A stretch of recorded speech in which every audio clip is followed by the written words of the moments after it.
Olá, eu sou Felipe Albuquerque. Muito bem-vindos ao Runway Podcast. Runway no dicionário dos negócios, ou Cash Runway, significa uma pista de pouso para encerrar um negócio. Seja pista curta ou pista longa, sejam quais forem os seus motivos e sempre envolvendo decisões difíceis. A rota planejada é sempre mais linear que as turbulências, os vales da trajetória percorrida. Convido empreendedores e quem os acompanham a abrir a caixa preta dessas horas de voos e compartilhar com a gente um pouco desse conhecimento adquirido. Nossas trajetórias nos conectam. Hoje, quem vai abrir a caixa preta aqui é o Denis Lopardo. Muito obrigado, Denis, pelo tempo, pela disponibilidade para vir aqui. Obrigado, muito bom estar aqui contigo. Legal, obrigado. Bom, para começar, vamos só fazer uma apresentação. O Denis, ele é empreendedor serial, fundador de startups pioneiras em mobilidade elétrica e logística no Brasil.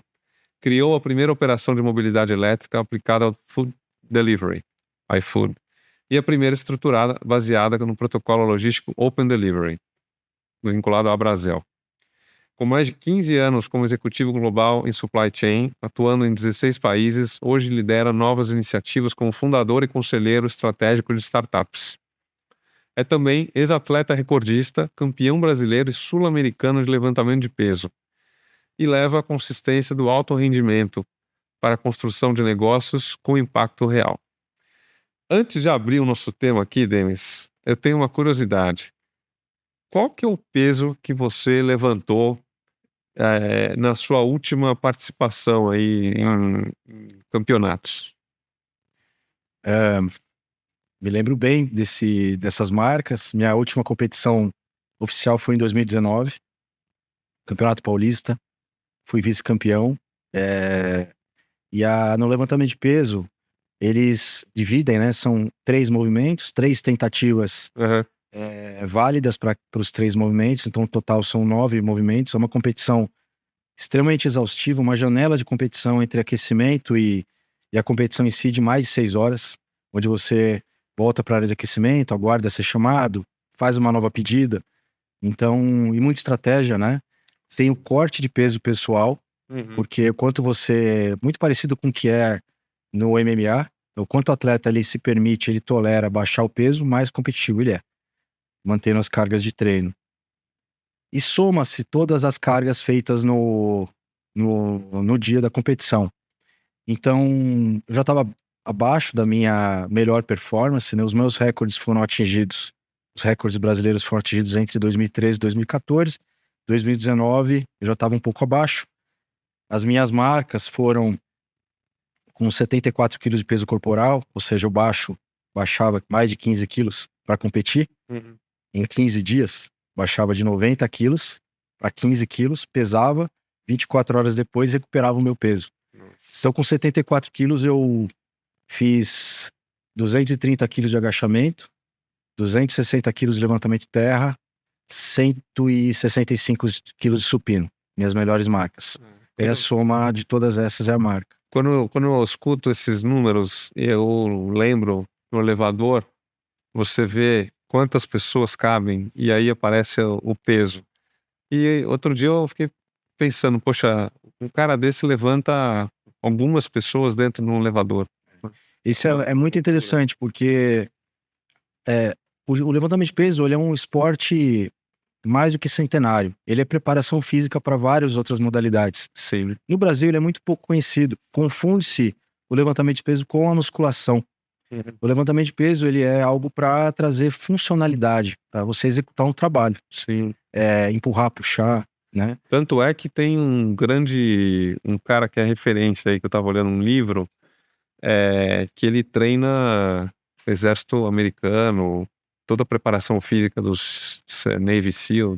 Sim. É um cara que foi campeão de levantamento de peso, envolve muita explosão, né? Você tem que concentrar, o esforço tem que ser muito coordenado. O gatilho do levantamento de peso, ele não é muscular, ele é neural. Prova disso, se você, porventura, isso é um exemplo muito usado, né? Uma mãe, para proteger um filho, se ela tiver que mover um carro para salvar a vida do filho, ela vai fazer. Como? Ativação neural. É motivação que faz você levantar o peso. Então é isso que a gente treina como atleta.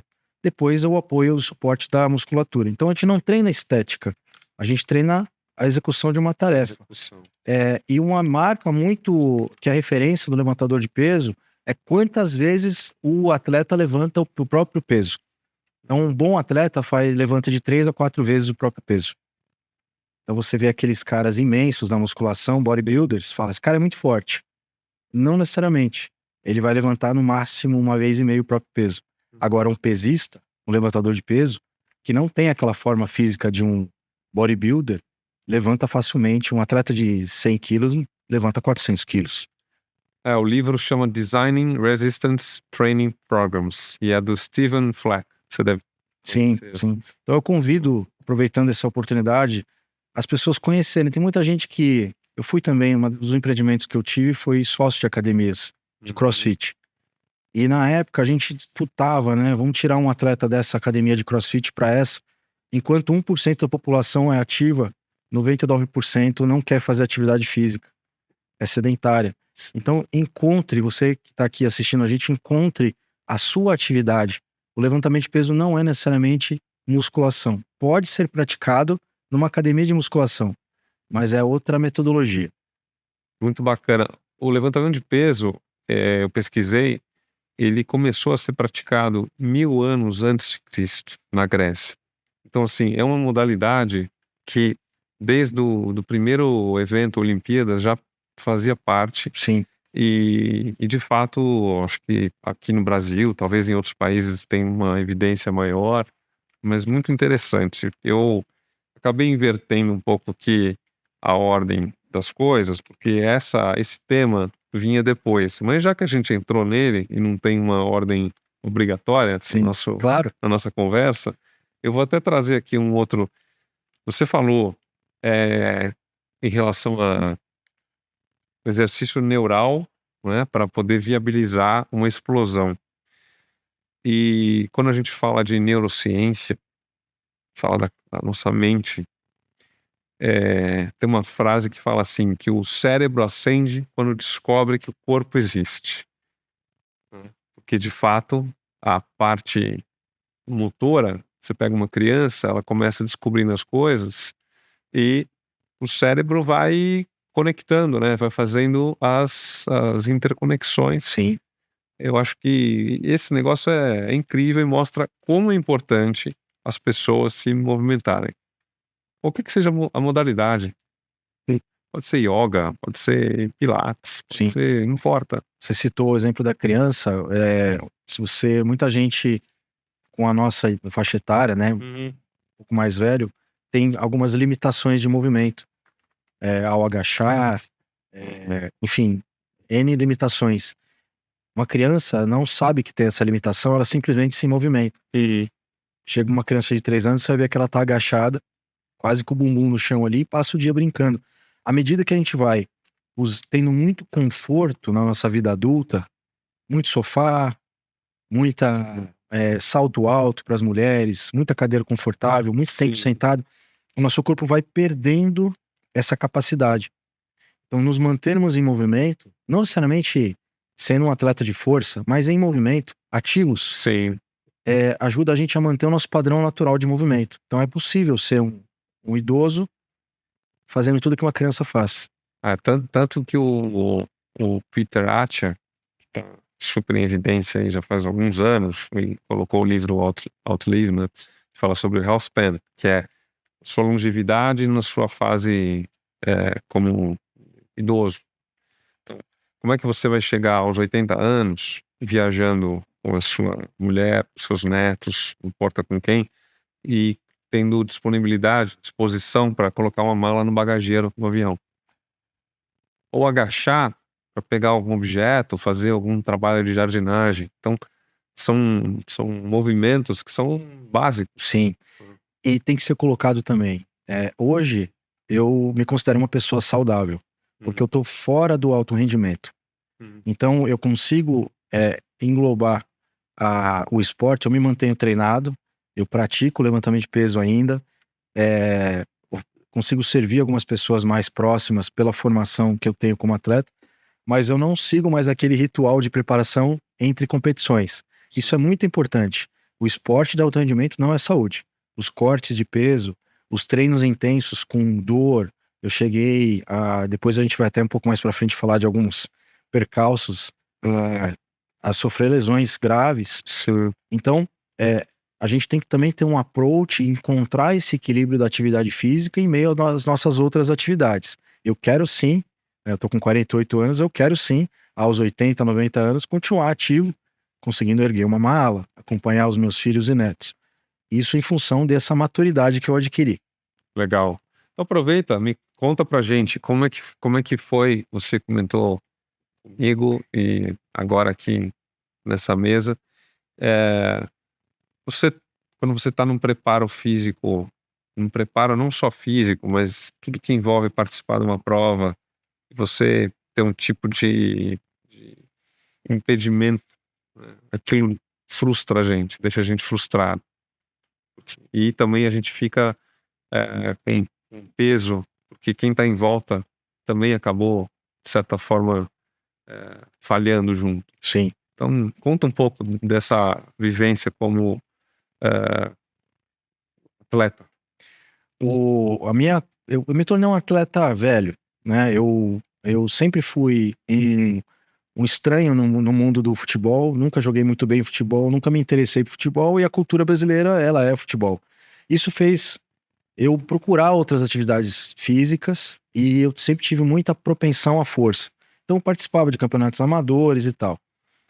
Em 2009, fiz uma pesquisa e descobri que um tal de CrossFit chegaria ao Brasil. Chegou, eu fui um dos primeiros, acredito, 5, 10 praticantes do CrossFit no Brasil. Numa primeira competição de CrossFit, eu tinha uma prova de levantamento de peso. Então, o CrossFit é uma marca onde o fundador juntou uma série de capacidades ali, atletismo, levantamento de peso. Uma das provas era levantamento de peso. E a árbitra, a Marília Coutinho, era a presidente da federação, recordista brasileira também, uma mulher fortíssima. Ela foi arbitrar essa prova. E eu fui o primeiro atleta do CrossFit no Brasil a fazer acima de 200 quilos. Fui lá e fiz. Fiquei em 7º lugar naquele campeonato de CrossFit, mas aquela prova eu ganhei. Ela virou pra mim, eu tinha 30 anos, ela virou pra mim e falou: cara, o que você tá fazendo? Você não é crossfitter. Você é pesista. Vem treinar com a gente. E aí começou a minha trajetória como atleta de alto rendimento. Isso 2011, 2013 eu já era campeão brasileiro, bicampeão brasileiro. Então eu tive uma ascensão muito forte, e o ponto que eu quero trazer aqui, o primeiro, dentro da tua pergunta, eu já era executivo de multinacional. Sim. Eu já era pai, casado, eu tinha todos os outros papéis. E esse encaixe do atleta de alto rendimento acima dos 30 anos, ele foi muito importante em vários fatores. Primeiro, para me desenvolver como ser humano. Eu convivia e competi com muitos atletas olímpicos bem mais jovens. E um atleta olímpico aos 17, 18, 19 anos, ele tá começando a entender o que é a vida. Ele é muito bom no esporte, mas ele não conjuga todos os papéis dele, não amadureceu. Sim. Eu já era maduro em muitos aspectos, e o atletismo, né, o esporte, ele me trouxe mais maturidade e mais mentalidade de performance. Sim. Em contrapartida, veio o preço a ser pago. Então eu era literalmente um ET em meio aos outros executivos da multinacional que eu trabalhava. Então eu tinha que fazer uma dieta extremamente proteica e medida, porque eu tinha aquela categoria de peso para bater. Eu tinha horas de treinamento a ser cumprido, então eu tinha que ser muito ali religioso com o meu treinamento. Sempre colecionei, qualquer atleta de alto rendimento coleciona dores. E as federações que eu competi, elas testavam, então eu nunca fiz uso de doping. O doping, muita gente acha que é para te dar mais força, o doping que eu digo, os ergogênicos. Não, ele te dá mais capacidade de treino. Sim. Porque você ignora a dor. Você regenera mais rápido. Mais rápido. E aí que o atleta, ele se diferencia. Então, né, nunca fiz uso de doping. Era um ET. E quais foram os desafios? Como sendo um atleta em meio, eu não me recuperava como precisava. Então eu tinha que cumprir a minha agenda de trabalho. Um dia eu estava em São Paulo, no outro dia eu tinha uma reunião numa das passagens, eu era responsável pelo planejamento de uma fábrica em Bauru, 3, 4 horas de estrada. cortando peso, quando corte de peso é restrição de alimento, é corte de água. Sim. Então, eu tinha uma agenda como executivo e tinha que encaixar a agenda de atleta nesse meio. Qual era o preço que eu pagava? Dormia mal, dormia em hotel, não me recuperava. Recuperação era... Exatamente. Então, eu trago aqui duas passagens assim muito marcantes na minha carreira de atleta como um todo.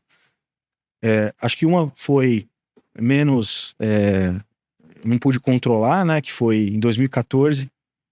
Eu tinha... Inclusive foi no aniversário da minha filha, né? Foi em 20 de maio de 2014. Era um sábado. E naquele sábado ia ser o Campeonato Brasileiro de levantamento de peso. E as coisas em casa, elas não estavam tão bem azeitadas, né? Minha esposa é ex-atleta de vôlei também. Mas nessa época a gente ainda estava entendendo como era a minha vida de atleta em meio. Então eu também tinha um impacto no meu casamento nessa época. Uhum. Sábado, aniversário da minha filha, fui pra competição. Então já vai desconcentrado, vai com essa carga de não recuperação. Sim, você tem distrações, né? Na verdade você tem uma série de distrações que acabam te... Esse episódio eu ia competir contra um outro brasileiro que era campeão mundial. Então eu tinha na mesma categoria que eu, então eu tinha aquela... Tudo isso era aqui em São Paulo? Tudo em São Paulo, foi em São Paulo. Esse específico foi em São Paulo, mas participei de alguns campeonatos fora de São Paulo. Sim. Mas esse foi em São Paulo. Os campeonatos, isso vou falar com muita tristeza. O esporte no Brasil, ele é muito precário, a estrutura é muito precária. Uhum. Falo com propriedade porque também competi, depois que me aposentei como levantador de peso, também competi no boxe por um período. Uhum. Tudo que é esporte amador, ele é feito de uma maneira muito precária. Então, o evento que ele é armado é num ginásio, sabe? As pessoas fazem o que podem, com equipamentos às vezes que não são os mais... O peso em si, ele é calibrado para que um árbitro vá lá e valide. O peso, quando eu digo, é o tablado, a barra e as anilhas. Okay. Mas todo o restante é o que dá, né? Não existe uma premiação alta, enfim. Cheguei para fazer o meu aquecimento nessa competição, saí de casa nesse ambiente que eu já descrevi, aniversário da filha e tal, mas vou competir mesmo assim. Começo a aquecer. Dali a 5, 6, 10 minutos ia ser a minha primeira chamada pro tablado. E eu fui sem o meu treinador.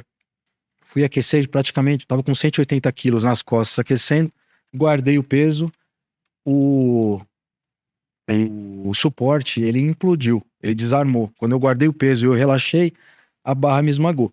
Nossa. Eu fui acordado, tiraram debaixo da barra.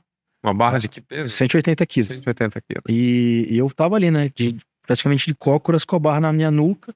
Me tiraram, ouviram um barulho, aquele estrondo, tiraram debaixo da barra, me acordaram, me deram amônia para dar uma despertada. Uhum. E falaram, acabou pra você, amigo, vai pra casa. Do jeito que você tava aqui, alguma lesão grave você... E eu tava realmente com muita dor no abdômen. Quando eu recuperei a consciência, sim, não vou pra casa, vou ficar. Mas como assim? O paramédico veio, tive uma discussão, Daniel, paramédico, ele falou, faz uma carta de próprio punho. Falei, eu vou competir, vocês não sabem o que eu passei pra estar aqui. Eu vou competir. E dali seguiu a competição, eu com muita dor no abdômen, muita mesmo, uma dor insuportável, e eu fui vice-campeão esse dia. Perdi pro campeão mundial, mas perderia anyway, mas fiz boas marcas apesar da dor. E eu considero essa medalha de prata a mais dourada de todas. E muito interessante, porque ao voltar para casa, né, depois da competição, no dia seguinte eu fui, isso era um sábado, no domingo eu fui tirar uma radiografia, 2 costelas quebradas. Então eu competi com 2 costelas quebradas. Uhum. E eu tentei por algumas semanas depois, no centro de treinamento, fazer o peso que eu fiz na competição. Nem de perto. Então eu tava tão ali concentrado para fazer, concentrado. Então esse exemplo eu trago para mostrar que eu não julgo que isso foi bom nem ruim, mas foi um fato que ocorreu na minha vida. E eu guardo com muito carinho essa passagem. Essa fugiu ao controle, porque o suporte ele acabou desarmando ali. Mas tem uma outra passagem que eu te conto na sequência, se você quiser saber. Essa foi o que provoquei mesmo.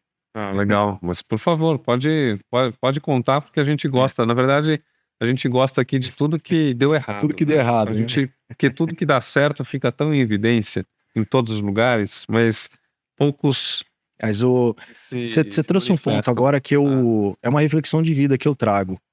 Quem somos nós para julgar o que é certo e o que é errado? Um erro, uma falha, ele só é algo que desviou daquele planejamento que nós tínhamos original. É só isso. E muitas das coisas que ocorreram na minha vida após o que eu considero erro foram para melhor. O erro acaba virando um degrau para você ir mais longe. Então a gente tem que sim falar do erro. Tem que tirar o preconceito de falar da falha. Tem que falar sobre ele, porque aí você mostra quem você é. Nós somos seres humanos, nós somos vulneráveis. Exato. Essa história de rede social, de mostrar só o... Eu cuido do meu bastidor, mas eu só olho o palco das outras pessoas, né? Então, temos que falar mesmo. Eu até... eu gosto bastante de ler, né? Sou um leitor... não sei se é voraz a palavra, mas gosto muito de ler. Sempre lendo algum livro. E dos livros de esporte, um dos livros que mais me marcou é a autobiografia do André Agassi. Não sei se você teve a oportunidade. Não vi. Se você, quem não Conheço ele, mas... Quem não teve a oportunidade ainda de ler esse livro, leia, porque é uma lição, Vou ler. Obrigado pela indicação. de vida. E ele coloca num trecho, ele coloca assim: acho que as pessoas não entenderam a dor de perder uma final. Você treina, viaja, rala muito para ficar pronto. Você vence uma semana, 4, 6 jogos em seguida. Aí você perde o último jogo e seu nome não aparece no troféu. Perde uma só vez, mas é um perdedor. Sim, isso no esporte, realmente, seja qual for a modalidade, não é o dia da final. É tudo que vem antes. Como fala o Djokovic também, poxa, todo o tempo que eu tô nessas quadras aqui, que não tem ninguém aqui me assistindo, e eu tô aqui transpirando e treinando, e todos eles, né, são atletas de alta performance. Você fez a pergunta, já vou contar o episódio, tá? Mas você fez a pergunta da rotina de treino, que é uma filosofia que eu trago pra vida mesmo. O dia da competição, ele é só mais um treino. Se você não encarar, a vontade que você tem que ter quando você sobe no pódio é de sair dali e treinar mais ainda. Se você não encarar assim, um nadador que só vê azulejo, sim, na Olimpíada a gente vê o nadador de fora, ele passou a vida vendo azulejo. O convívio dele, um pesista, convido a todos a ver o que é um ambiente de levantamento de peso, é um piso de madeira de frente para uma parede. Não tem espelho, não tem ar-condicionado, não tem nada. É só o convívio do atleta literalmente com o ferro, com aquele material que vai fazer com que ele supere as marcas. Um tenista treinando, aí você me deu uma indicação, eu vou te dar uma indicação caso você não tenha visto. O filme sobre o pai da Serena Williams. Já assisti. Esse filme é incrível, que mostra as meninas desde criança treinando debaixo de chuva. Sim. E o preço que a família pagou. Exato. Tudo que está em volta daquele atleta. Sim. E você tem uma carga. Então, e aí trazendo para a pauta dessa conversa, que eu acho genial, parabéns. O que é o erro? Se você for trazer para o ambiente do esporte, o erro é eu vou trazer aqui para simplificar bastante. É o dia a dia de um atleta de alto rendimento. Todo dia ele vai se frustrar no treino. Porque tem ali, vou pegar pelo esporte que eu tenho experiência, tem ali uma planilha para você cumprir com os percentuais de peso. Dificilmente você vai cumprir aquela planilha, você sai arrasado. Imagina eu com aquele contexto de executivo ainda, né? Sim. E eu falava pro meu treinador, que hoje é um dos top 3 do mundo, Rogério Almeida. Eu falava, Rogério, cara, ontem o meu dia foi assim, assim. Ontem foi ontem. Você pisou no tablado, vai fazer. Então eu tava ali pra errar. E a somatória desses desvios é o que faz um atleta, ou um executivo, ou um cidadão alcançar a melhor versão dele na vida. A gente tem que errar. Tem que errar. E aí os fundos de investimento também, eles apostam em 10 para ganhar em 1. Não existe, você pega vários casos de sucesso aí que assim, os caras tiveram que amargar algumas apostas ruins para pegar uma boa. Sim. Ótimo, essa uma boa tem um múltiplo tão grande que fica esquecido o que eles perderam, né? Acaba ficando...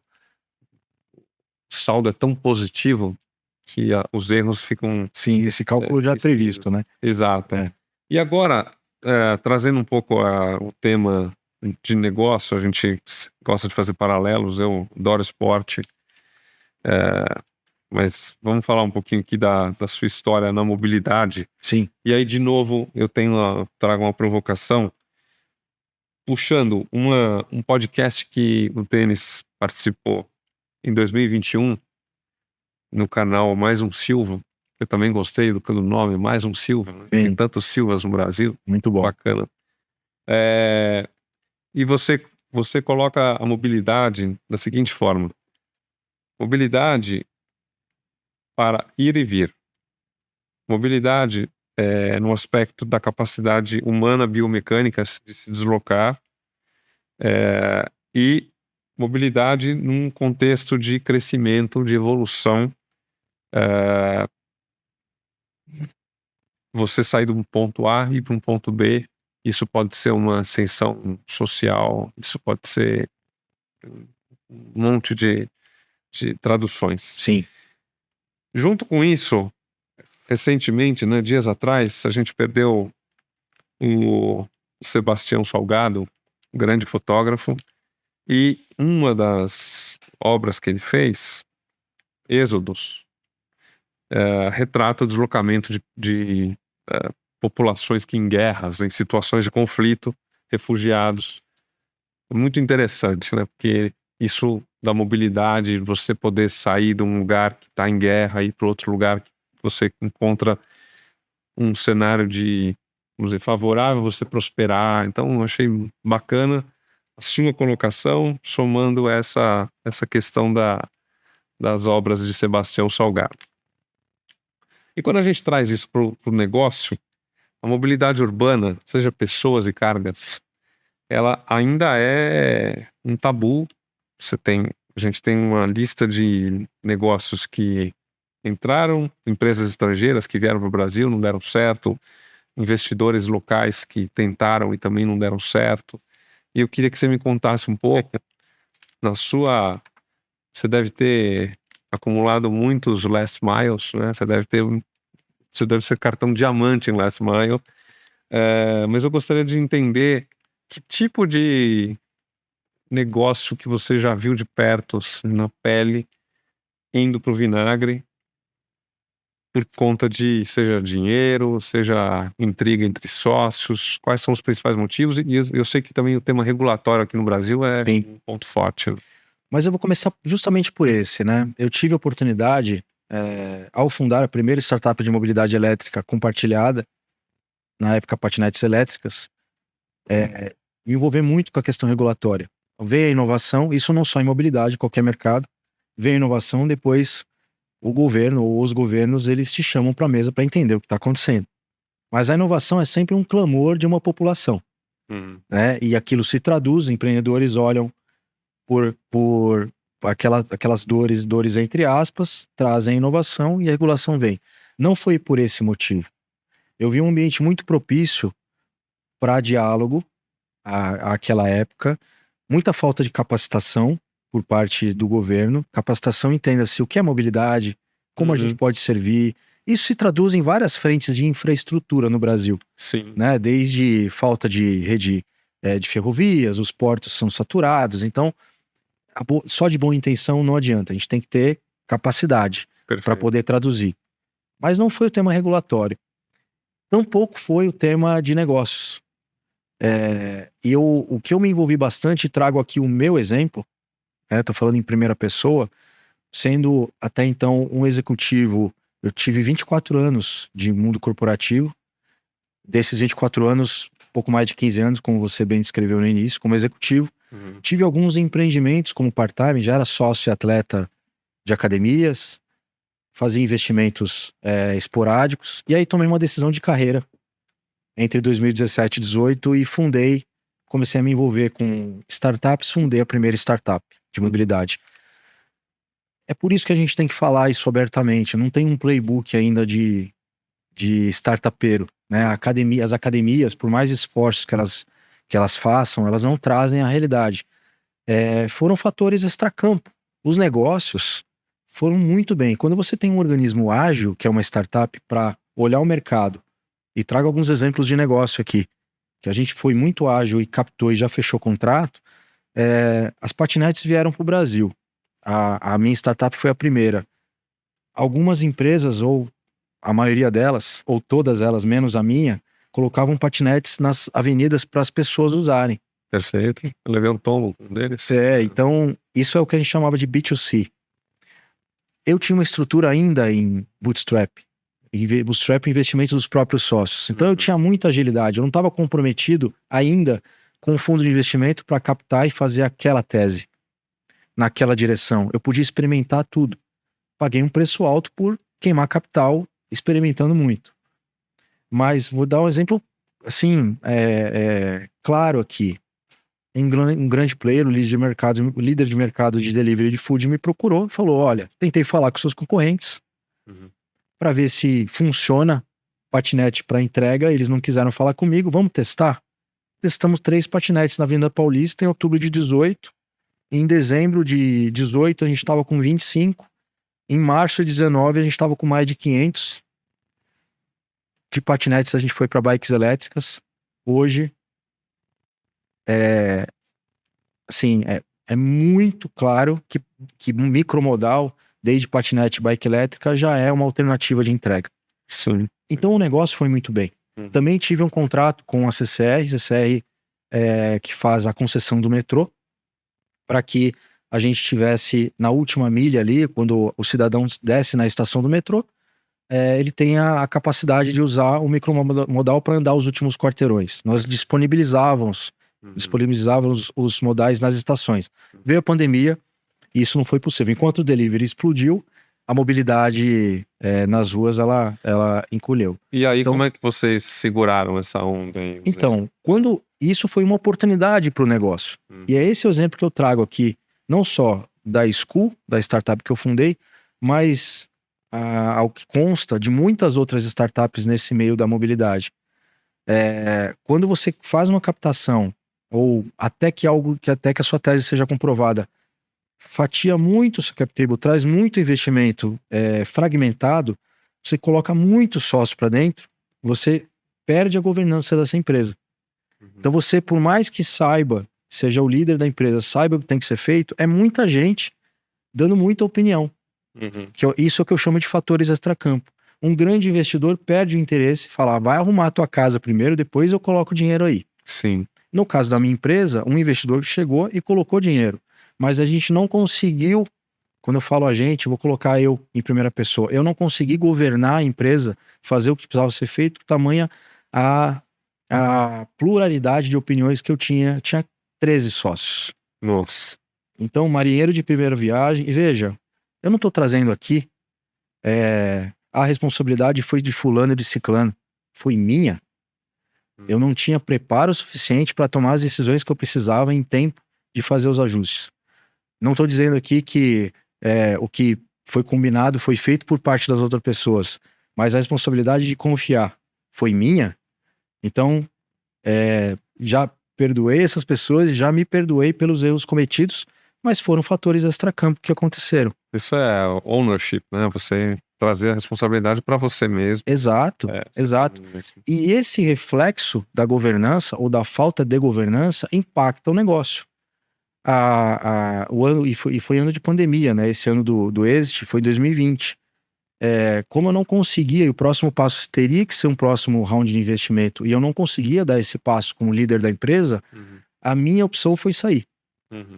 Ao sair, quando o fundador e CEO de uma empresa, que aquele detentor é a alma da empresa, sai, até que me prove o contrário, o negócio acaba. Então, depois de 6 meses, essa empresa foi vendida. E essa foi a razão da minha empresa. E você saiu como sócio também do negócio? Saí como sócio. Sim. Então eu trouxe aqui um exemplo claro e de uma maneira muito tranquila, como se eu estivesse acessando um banco de dados. Claro, depois de muita reflexão, depois de muito amadurecimento, a gente fica mais, vamos dizer, sereno e entende melhor o que aconteceu, consegue enxergar melhor. Sim, mas veja, estamos falando de um erro. E que a empresa, e até que conste, como eu comentei, outras empresas, meus concorrentes, sofreram do mesmo mal. Sim. Mas o negócio em si, ele prosperou. Quando eu falo negócio, os projetos. O mundo hoje, se você vai na rua agora, você vê milhares, se não milhões, de homens e mulheres entregadores, sustentando as suas famílias com o micromodal. Nasceu de um erro. Sim. Né? Agora, isso que você colocou de 2018, você começar fazendo, escalando não, você começar fazendo algo que não é escalável. Tem um canal de podcast, o Y Combinator, talvez você conheça, e em um dos episódios recentes, eles falam sobre a importância de você fazer coisas não escaláveis. Você poder de fato validar uma tese, mesmo que os economics dessa tese não sejam legais, não sejam bonitos para o investidor, Sim, mas você de fato entende que aquilo ali, feitos alguns ajustes, pode ser escalável. E aí, de fato, você captar dinheiro para poder fazer o negócio crescer. Porque tem muito empreendedor que acaba se preocupando muito em fazer um negócio escalável, pegar algum produto. O produto é escalável, mas o produto não é aderente à necessidade do mercado. O tal do Product Market Fit. Então você criou um negócio super escalável, mas que não tem aderência ao mercado. E aí? sim.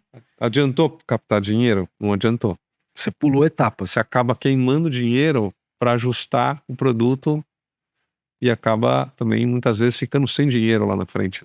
Exatamente. Você tem algum exemplo desse coisa? Eu acredito que a própria tese da School tenha sido esse exemplo, né? Nós iniciamos com patinetes elétricas. Então, eu me lembro quando eu estava caminhando na rua, eu parei um entregador que estava caracterizado, nós tínhamos uma patinete caracterizada com a nossa marca, e eu falei, cara, isso aqui tá valendo a pena? E ele virou o aplicativo para mim e falou, hoje eu ganhei R$171. Era um dia de chuva. Eu lembro de ter ficado emocionado. Hoje, R$171 vale um pouco menos do que 2018, mas o múltiplo de entregador hoje mudou um pouco. Ele é mais bem remunerado. Sim. Mas à época, eu fiquei extremamente emocionado em cima de uma patinete. Então, o business, ele tava, quando eu falo no top line, né? Ele fechava a conta. Só que a patinete, no bottom line, ele não era o equipamento ideal. Isso me rendeu um bom burnout, inclusive, por projetar variações de patinetes. Eu trabalhava durante o dia aqui na startup, de madrugada eu fazia reuniões com um engenheiro que eu mantinha em Shenzhen, na China, dormia muito pouco, enfim. Então, a conta não fechava. Sim. E eu fiz uma captação mesmo assim. O que, olhando agora, né, de fora, o que, de uma maneira mais ponderada, eu poderia ter testado outros modais, que no final foi a bike elétrica. Bike patinete é muito nichado e muito, tem menos, a usabilidade é menor. Você ficar 8 horas em cima de uma patinete com uma bag é uma coisa. Sim, fora que tem um risco, né? Exato. As rodas são pequenas, você pegar um buraco, você cai. Então já era um negócio apontando para a exponencialidade? Sim. Estava maduro o suficiente para fazer captação? Não. Não. Então, eu olho isso de fora agora, assim, queimamos muito dinheiro, tentando encontrar naquele modal que não era o ideal, um bottom line que fizesse o múltiplo acontecer, o múltiplo da startup. Com a bicicleta elétrica isso tá fechado, mas eu fiz uma captação antes de comprovar isso. Esse é um exemplo interessante. Interessante. Legal.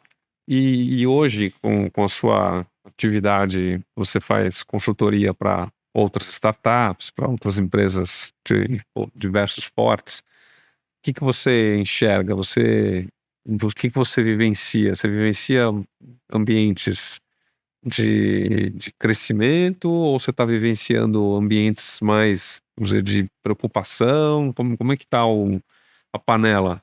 A panela de pressão tá com a válvula assobiando. Conta para mim um pouco. Conto sim. A minha atividade hoje, ela se divide entre algumas operações próprias nesse ecossistema de mobilidade e logística, e também com mentoria e consultoria, como você bem citou, de algumas startups. Muitas das startups são de impacto. Isso é calculado? Não. É só um apreço que eu tenho, valores e princípios pela tese, e isso acaba me aproximando. Eu vejo o mercado em ampla expansão, mercado de inovação, e uma dependência essa bolha uma startup, para ser próspera, ela precisa em algum momento fazer uma captação importante. Eu vejo cada vez isso acontecendo menos. Até porque o capital tá mais escasso. Exato. Né? Então, os investidores estão cada vez mais seletivos. Então eu vejo o organismo da startup mais maduro, menos PowerPoint, mais chão de fábrica, as coisas acontecendo. O empreendedor mais preparado, com base em erros anteriores, e o mercado com muita oportunidade para crescimento, mas muita mesmo. Vejo o Brasil cada vez mais com menos concentração nos eixos Rio-São Paulo para inovar. Eu sou conselheiro de uma startup na região do Amazonas. Que legal. Ela faz entregas pluviais. Ela faz entregas de barco, porque o Amazonas tem mais rio do que estrada, apesar da estiagem. Em plena expansão. Cresce 35% ao ano essa startup. Tipicamente tudo Amazônia, né? Alimento, sim, água, combustível. Sim, então eu respondendo diretamente a sua pergunta, o mercado das teses em que eu estou envolvido, tem uma que eu sirvo também, que é a Gene, inteligência artificial. Então, desde um mercado mais consolidado, como logística e mobilidade ainda um pouco menos, até inteligência artificial, muita aplicação, muito go-to-marketing, que um movimento mais de clientes anjo acontecendo do que investidores anjo. O cliente anjo é aquele que fala, cara, eu posso ser um ambiente de desenvolvimento, vamos fazer uma parceria? Ok. Eu vejo muito esse movimento acontecendo. Isso quando você fala um cliente anjo, você está falando de um grande player aberto a essa inovação. Um grande player aberto. O que mostra um movimento, uma via de mão dupla, né? Esse grande player também entendeu o que é inovação e que ele, sem o auxílio de uma startup, um organismo externo, não vai inovar. Então tá cada vez mais se difundindo, que vejo um movimento de não existe ex-empreendedor, mas um empreendedor que, por ter esse ambiente propício, volta ao mundo corporativo para intraempreender. Então é muito recente isso. Tem casos de amigos e parentes que empreenderam, porque foi uma boa opção seguir uma jornada corporativa empreendendo. O conceito do iFood, né, com jet skis. Exato. Acompanho muito o trabalho do Gel, né, de todos os que estão com ele lá, colocando jet skis para rodar em volta do navio. Acertou em cheio. O conceito é incrível, mas eu vejo também muito jet ski afundando, porque tem navios que são ágeis para entender que aquele jet ski, ele não pode esperar 6 meses para receber um pagamento. E a burocracia dentro das empresas grandes, não é uma crítica, é só uma constatação. Sim. É muito grande. Então, você já viu isso acontecer na pele? Você já viveu na pele poxa, eu fiz uma parceria com um grande player, mas o cara não entendeu ainda que a dinâmica para eu poder sobreviver é diferente da dinâmica dele. Sim.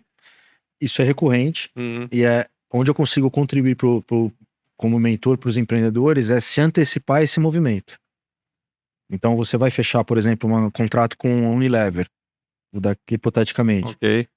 É um grande transatlântico, tem ali o rito, tem a área de compliance, tem o jurídico, tem o prazo de pagamento.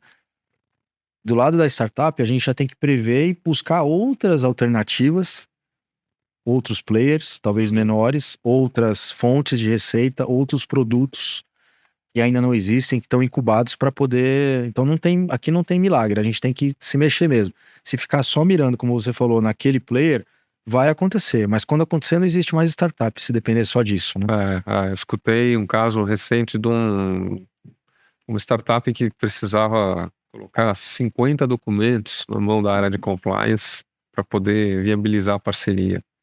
Quer dizer, qual startup que consegue ter todo esse... Falta braço, né? Falta... Você recebe um planilho, um formulário perguntando sobre ESG, perguntando sobre políticas internas que não foram nem formadas, porque o dia a dia é tentar sobreviver para poder chegar um dia a ter toda essa estrutura formada. Sim.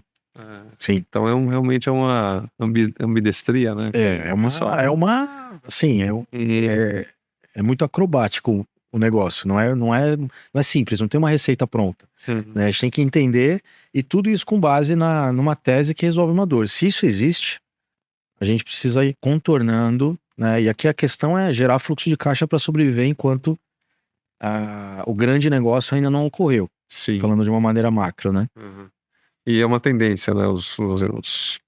Sejam os founders de uma startup, investidores, eles, já que a coisa está rodando, vamos fazer a coisa escalar, tentar escalar. Sim. Muitas vezes sacrificando um alto custo de aquisição, né? Fazendo manobras aí para poder adquirir cliente e ter uma rampa crescente. Usando aqui, né, aplicando o termo runway. A startup que você citou no início, na minha apresentação, que foi no protocolo Open Delivery, a primeira do Brasil, uma startup que eu fundei em Bootstrapping, essa eu fiz certinho, tá? Em termos de governança, capital próprio, a gente tomou a decisão, sócios tomaram a decisão de fazer um evento de liquidez e não captar. Justamente porque teve um descasamento, já estava tracionada, estava em operação, mas eu ia ter que liquidar muito do valuation da startup e o valor que provavelmente eu ia captar não seria suficiente para dar o próximo salto. Criei um evento de liquidez e vendi antes da captação. E vocês já tinham um time formado? Já tinham quantas pessoas? Já tínhamos 8 devs. 8 devs. Gente até fora do Brasil. Sim. Essa parte mais, acho que super sensível, né? Você trazer pessoas, tem toda uma história, né, para você convencer aquelas pessoas a virem junto com você, a apostar naquele projeto e depois você realmente precisar. Aí você tocou ligar essas pessoas. Você tocou num ponto muito importante. E aí só antes de falar do ponto importante, a gente no phase out, você não toca só as pessoas que apostaram seu tempo, suas vidas na sua ideia, mas toca também os clientes. Até hoje eu tenho clientes, ex-clientes da época, que falavam, cara, aquela tua solução eu não encontrei no mercado ainda. Não dá para voltar? O código não está ativo? O ponto que eu trago aqui é o empreendedorismo, ele é um campo de reputação.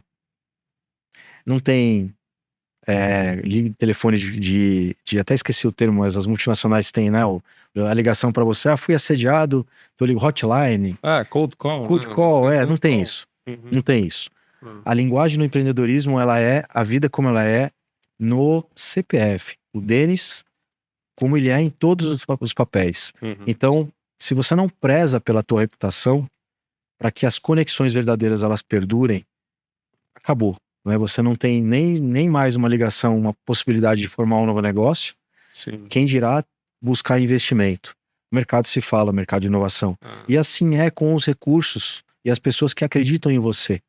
Então eu tenho muito orgulho em dizer que todos os processos, e desde a primeira startup, até aquela que a gente fez o evento de liquidez que eu citei, projetos pelos quais eu já passei como mentor, eu tenho muito cuidado e muito carinho em cuidar dessas pessoas que um dia acreditaram em mim.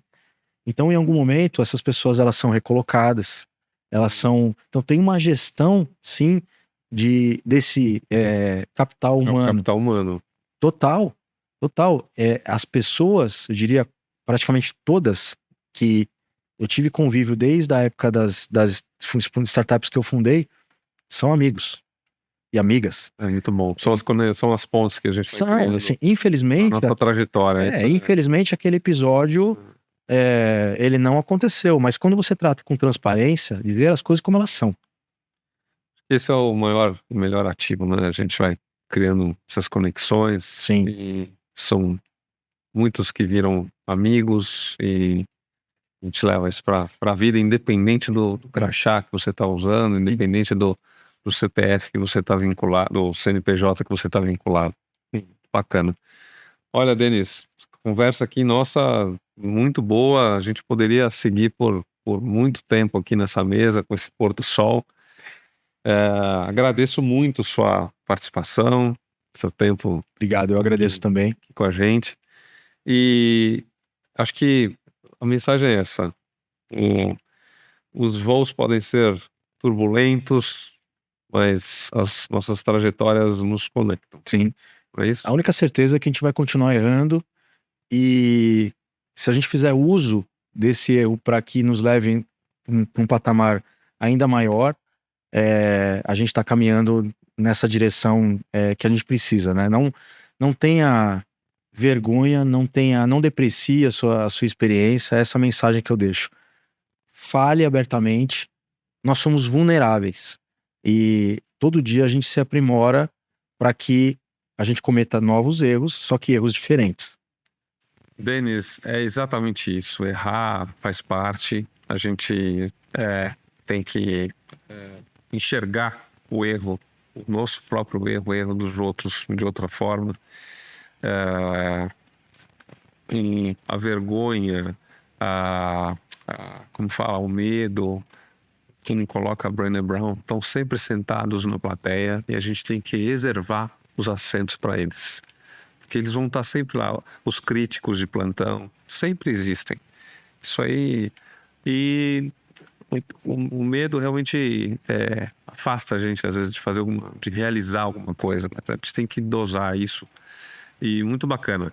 Olha, adorei ter você aqui comigo, com a gente, para esse bate-papo. Me fala aonde que a turma da nossa audiência encontra você. Falo sim. Aproveito para agradecer a oportunidade, adorei estar aqui também. Vocês podem me encontrar e acompanhar os projetos, alguns dos quais eu citei aqui, e o meu dia a dia no LinkedIn e no Instagram, Denis Lopardo. Sem hífen, sem pontos, só Denis Lopardo. E faço um convite para vocês, me sigam lá, a gente se fala, estou super aberto também. Se alguém quiser mandar alguma pergunta, algum tema que a gente tenha abordado, gosto muito de transmitir, de compartilhar e trocar conhecimento. Obrigado. Bacana, muito obrigado. Nossas trajetórias nos conectam. Até a próxima.